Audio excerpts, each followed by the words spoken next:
and thank all of you for being a part of this day's celebration.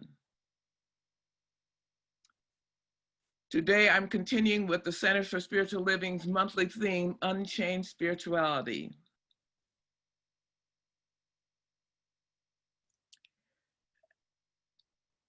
Today, I want to dedicate this talk to Congressman and Civil Rights Leader John Lewis. And the song that Jennifer just sang to me so resonates in my heart because it was one that I was raised with and one of my mother's favorite songs, as well as mine as well. As many of you may be aware, John Lewis was a peaceful and wise man who fought for equality and civil rights in a nonviolent way. He did that work from the age of 18 until he passed a day ago at age 80. How dedicated he was to bring forth justice and peace and harmony. How good it was to hear many of his colleagues that did not necessarily have the same political persuasion talk about what a just man he was, and how good it was to hear the many stories of ways in which they were able to collaborate, and even how he was able to forgive a man who was a part of the KKK who beat him on the head, but asked for forgiveness, and he was willing with an open heart to do so. Certainly, John Lewis stands before us as one that we can admire and emulate, all of us. I was amazed to discover, as I was listening to stories about his life, I was amazed to discover that two of the nonviolent protest teachers that he had, the Reverend Dr. James Lawson and the Reverend Dr. Bernard Lafayette, were two whom I studied with when I lived in the Los Angeles area and was director of education for our Holmes Institute there. May we all do what we can to continue in this peaceful man's footsteps to ensure justice for all. For I truly do believe that we are here to do something awesome. And I'm hoping that something that is said today, something that is conveyed through my heart and my mind, will touch you deeply, will move you in a way that enables you to know something about the truth of yourself and your own nature. Today, I'm talking about the truth will set you free. Now, when I think about freedom, I'm reminded of the image that I saw that was placed on the PowerPoint when all the session first got started. And it showed a huge chain, a long chain, and at the end it was broken open and birds were in flight. That seemed to bring forth an image for me of freedom, where somehow the metal was transformed into an openness as the birds came in flight, soaring high in the sky. And it inspired me to ask you, what is the power that broke that chain open? What is the power that freed those birds to soar high? In the next slide, it shows another way that I began looking at what is freedom. What is the power that broke the chain open? This is a painting that I did that's actually right behind me on the wall. I created that painting while convalescing from a double mastectomy. And I wanted to tell you a little bit about it because to me it says something about what it takes to open to freedom. The painting itself shows, depicts on the left-hand side an image of what I thought of myself at the time, with you'll see the window that's in our sanctuary that has a teaching symbol for our science of mind right over the top of my head. That image says to me that at that time, the science of mind philosophy was being mounted in my thoughts.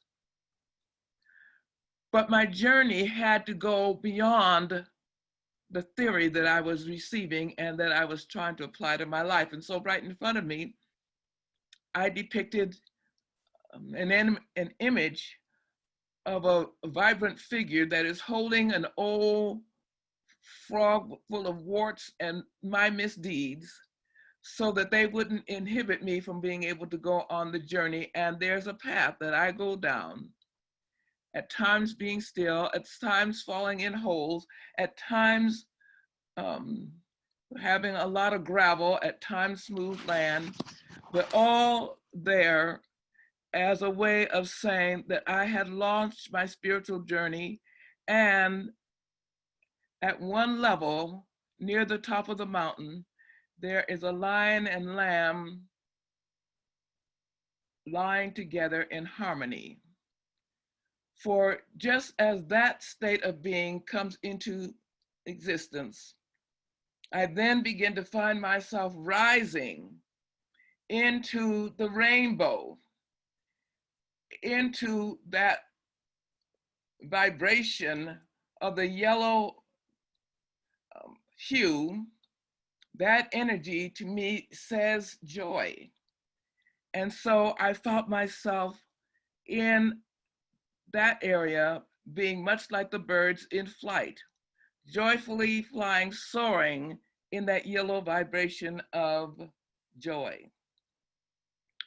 As I was thinking about sharing this with you, something new came into my own sense of being.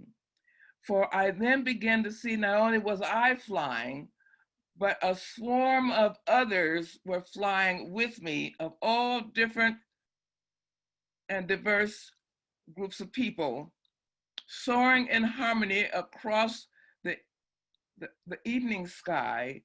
And as I had seen sometimes, they were like a swarm of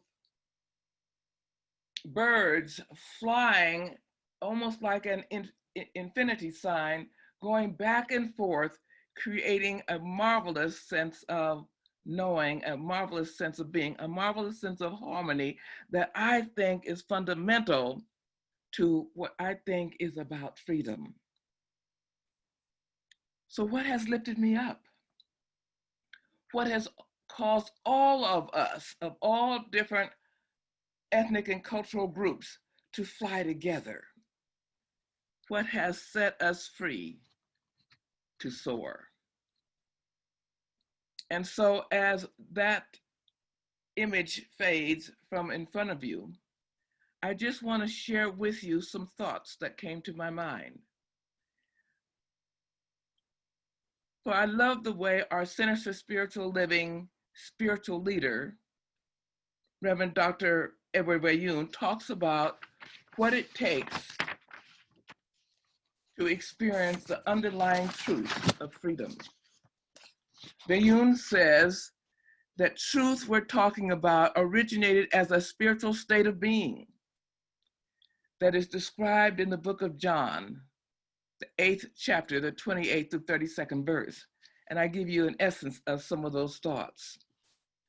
For it says, the master teacher says, I do nothing of myself, but as my Father, Mother, God, the eternal presence has taught me. I do nothing of myself. And if I continue in my words away, then if you continue in my words and my way, then you become my disciples. If you live as I tell you to, You will know the truth, and the truth will set you free. If you live as I tell you to. What we see about the master teacher's example was that he first started out being willing. He first started out saying, I do nothing of myself, but as the eternal presence is guiding me. And so it seems to me to know the truth, we have to move beyond that understanding where we are saying to ourselves and to others, my way or the highway, and moving into that plane of knowing and being where we'll say, not my will, but thine be done. The first step of living in truth, not my will, but thine be done. And then we watch the example of Jesus and other avatars, other spiritual avatars, and others who are wise ones that model the guidance that we should or have the privilege to embrace if we begin recognizing that what they consistently did was go against what the convention of the day is. They act and spoke against the religious precepts and cultural norm, the convention of the day. Jesus healed on the Sabbath when that was to be a no-no at that time. He socialized with a person who was despised in the community because he believed he was a child of the living spirit, and that was the tax collector. He helped people of different ethnic groups when at that time, the Samaritans were not the friends of the people that were of his own group. He forgave a woman who went against the social laws and said, go and do this no more. These are the many examples and many more that seem to go against and violate the rules of the Roman power structure.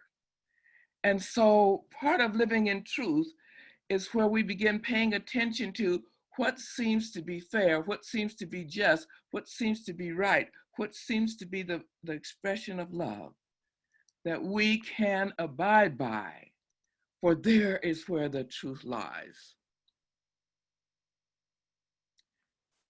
So what do you and I need to be and do to reveal this higher state of being, where the truth sets us free?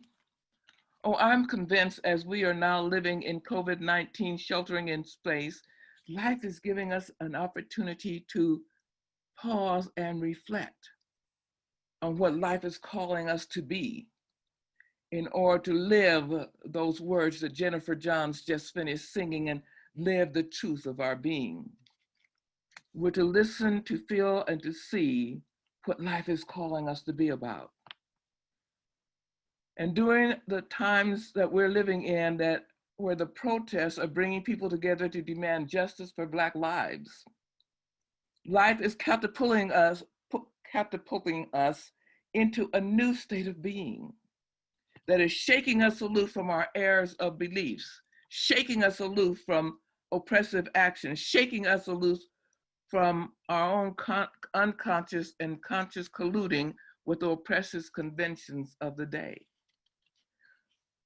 We're here to move in another direction. I'm so thrilled about the several talks we've had in the last few Sundays and Wednesday evenings, where Reverend Sally, Reverend Jerry, Reverend Jeff, practitioner Lucian Baker, Reverend D. Jacqueline Edwards are all busy talking about white privilege, unconscious bias that fostered spontaneous racist comments, talking about personal experiences that insist that Black lives matter. I am delighted to see emails that seem to be coming forth that say, we practitioners need to share with one another insights we are gaining about our own lives related to white bias and white supremacy. Recently, I saw a wonderful chat on Facebook of two of my white colleagues that spoke to one way that people are interacting about these matters.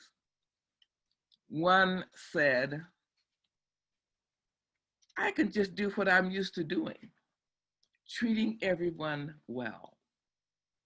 And I marveled at the comments of the other who responded, you know, I've been reading and have discovered doing what we're used to doing isn't enough.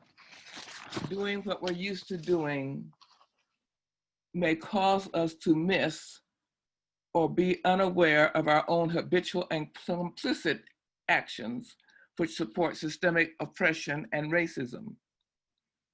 We can no longer do what we're used to doing. Life is inviting us to do more. Life is inviting us to be more. People, I am so thrilled.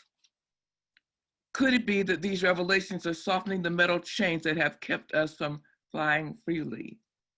Could it be by going through the journey that we're in right now, we're learning what it takes to shake loose and fly freely?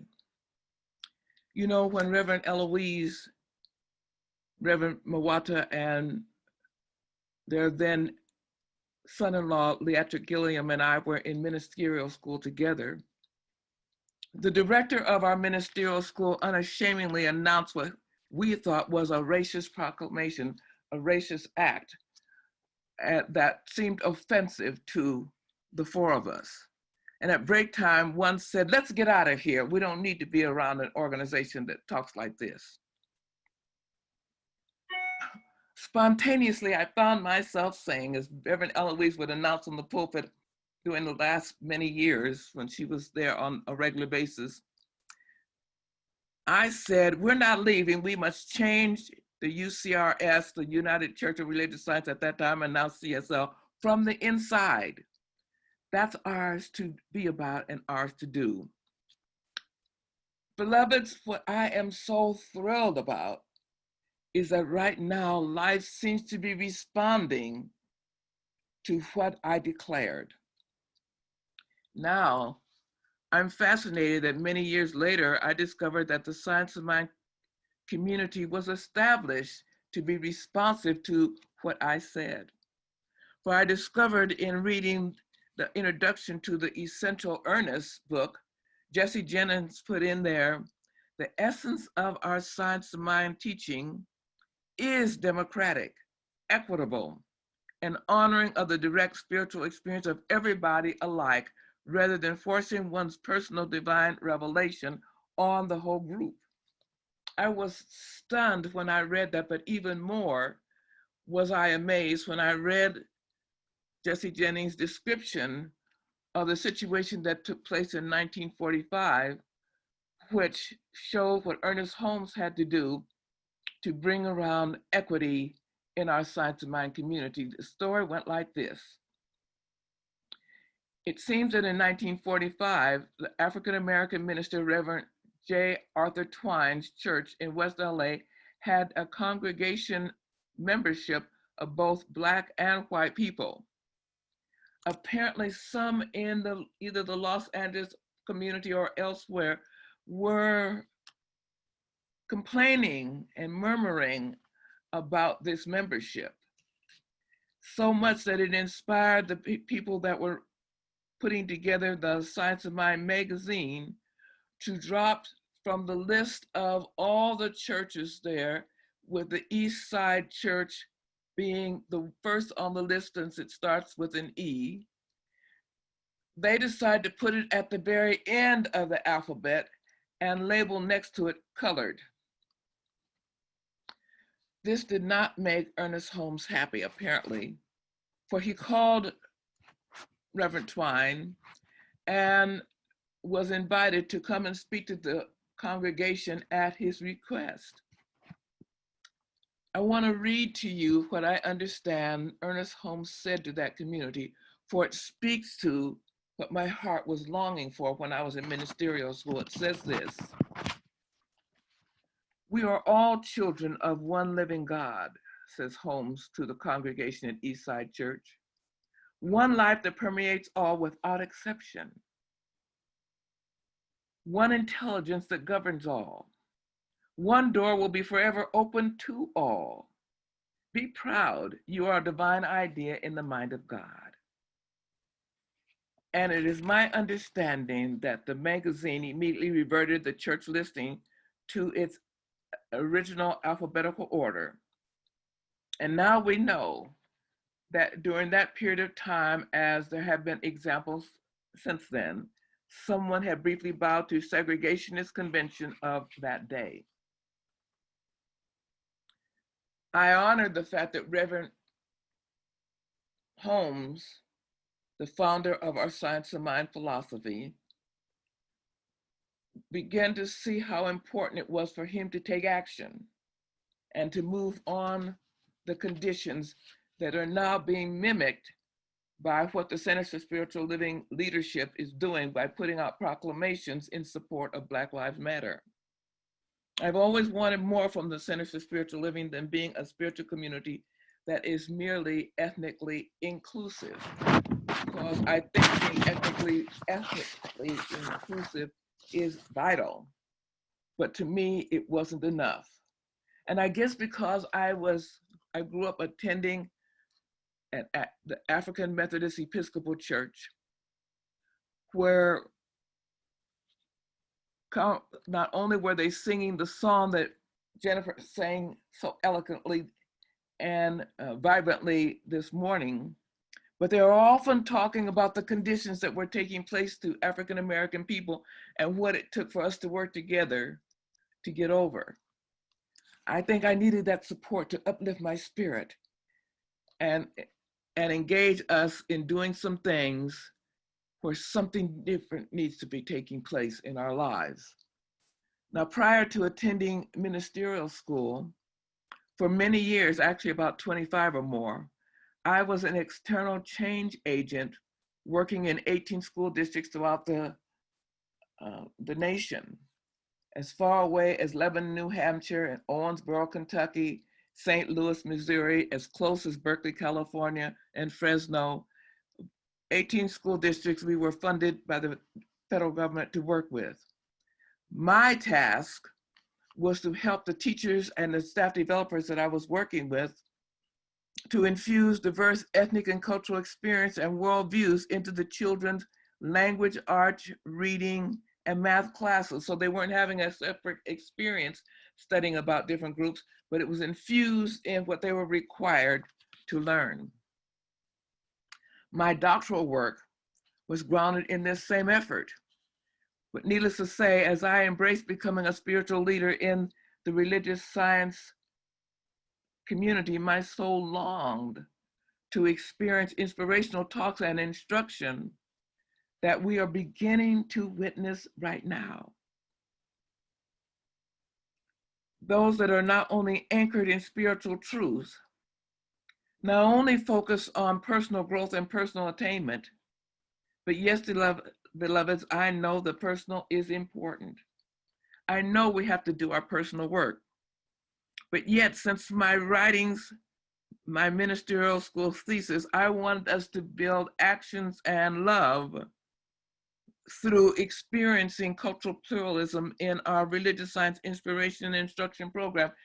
As I look back, it's no wonder that I was inspired to write curriculum that infused Dr. Howard Thurman's worldview into whatever I was teaching, that I was inspired to put Black African and African American church and religious experiences in a world religions class that I was teaching and taught maybe a year or so ago at East Bay Church and elsewhere. I was delighted to be able to do the diversity work that I have been doing and leading the development of the curriculum on diversity in the ministry that is now required of all ministers in our Science Center for Spiritual Living community. I genuinely believe that it is essential for us to understand the diversity of people, especially those of us who are here in Oakland, for I realize that Oakland has been known to be one of the most diverse cities in the entire nation. We have such a diversity of people, and yet many of us know little more than our own background, and some of us, if you went to school like I did in the Berkeley schools, you didn't have any education about that either. But I believe we are called to know how to use what we are given, that we need to be able to experience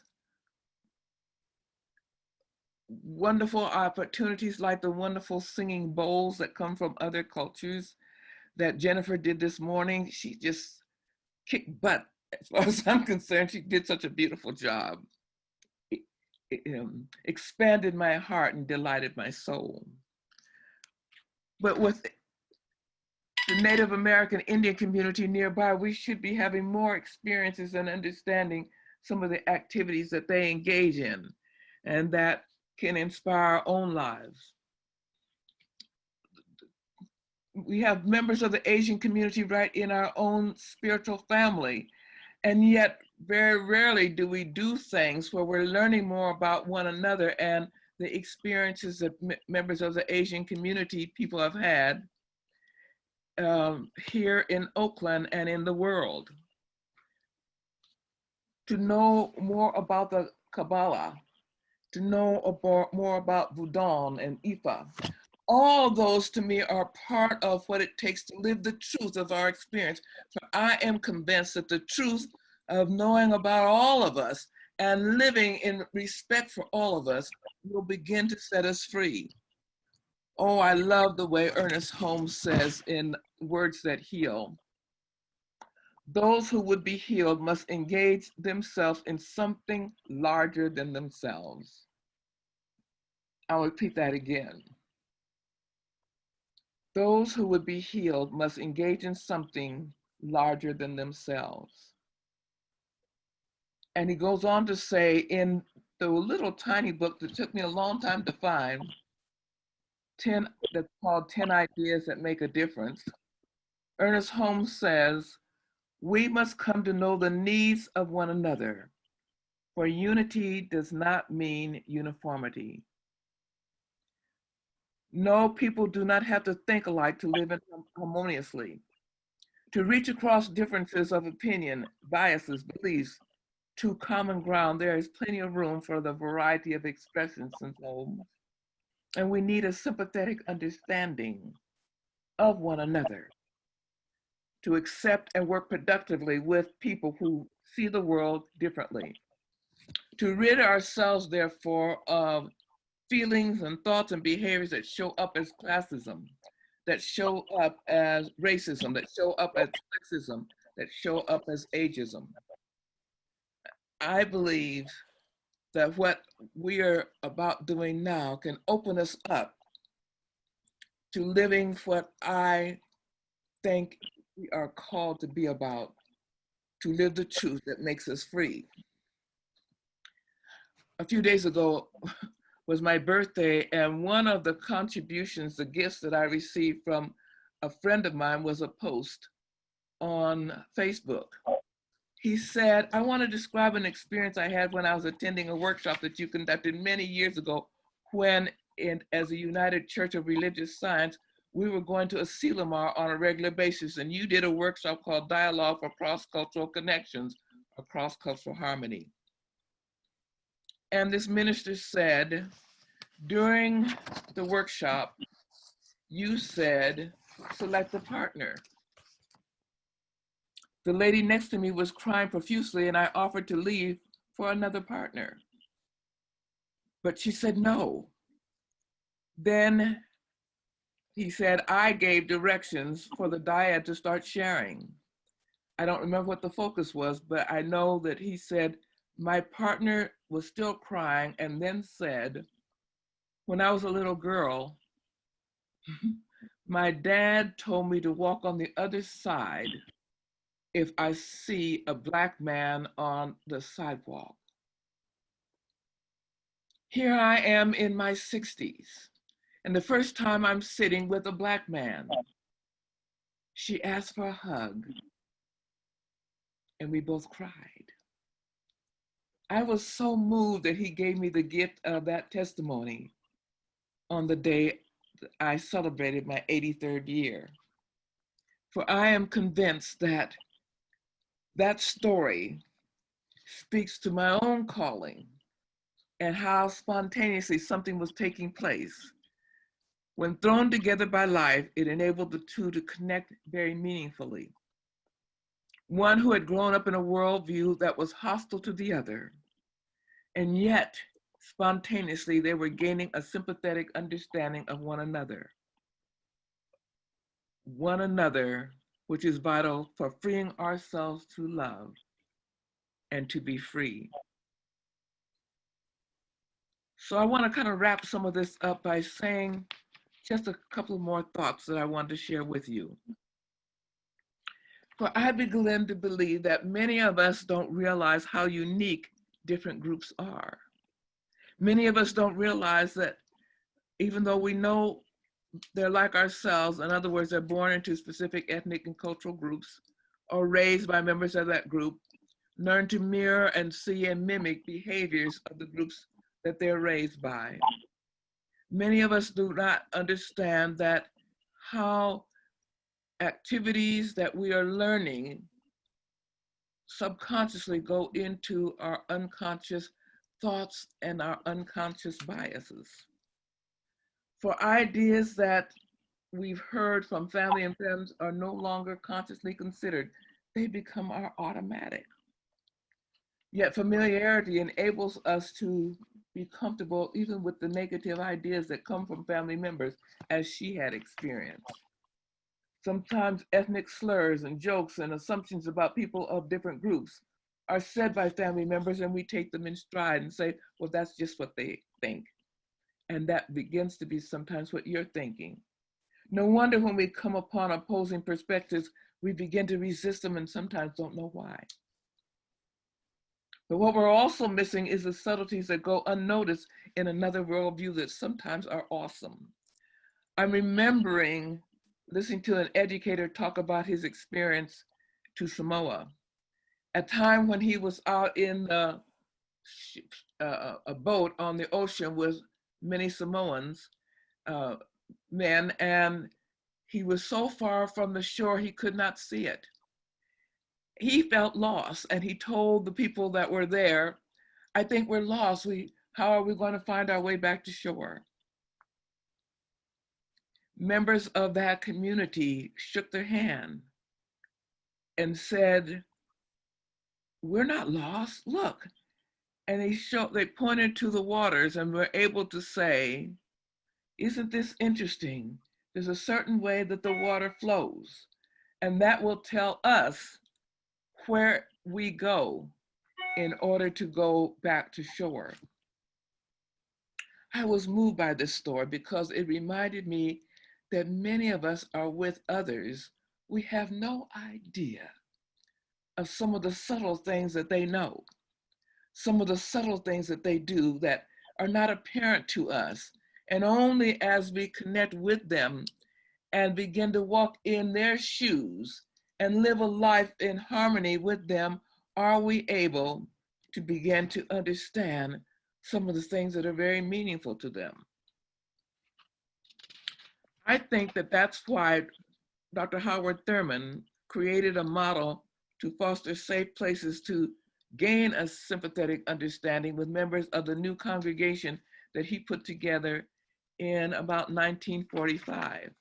And some of you will remember that Dr. Howard Thurman led the first known integrated church at that time, where it had Black and white, Asian, and Spanish-speaking members of that community.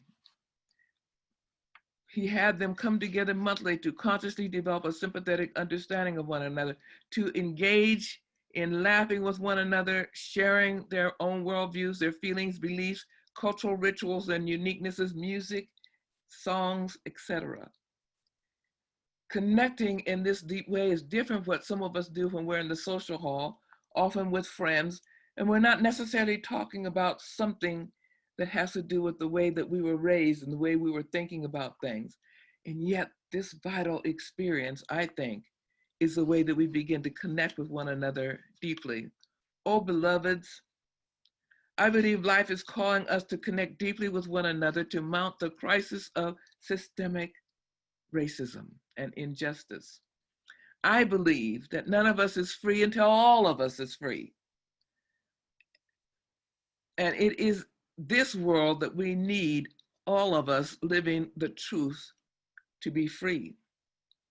I believe that loving and working together, we have the power to dismantle systemic racism and oppression. We have the power to ensure that there is no more polluted waters, no more redlining property, no more unjust hiring and inequitable payment.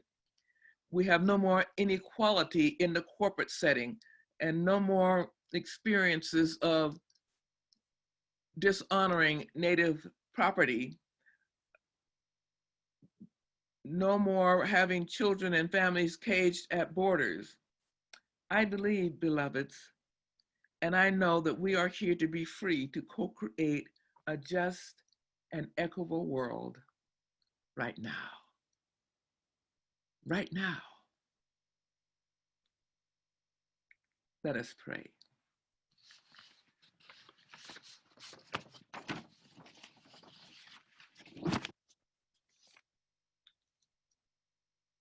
So as we take a moment now to go within,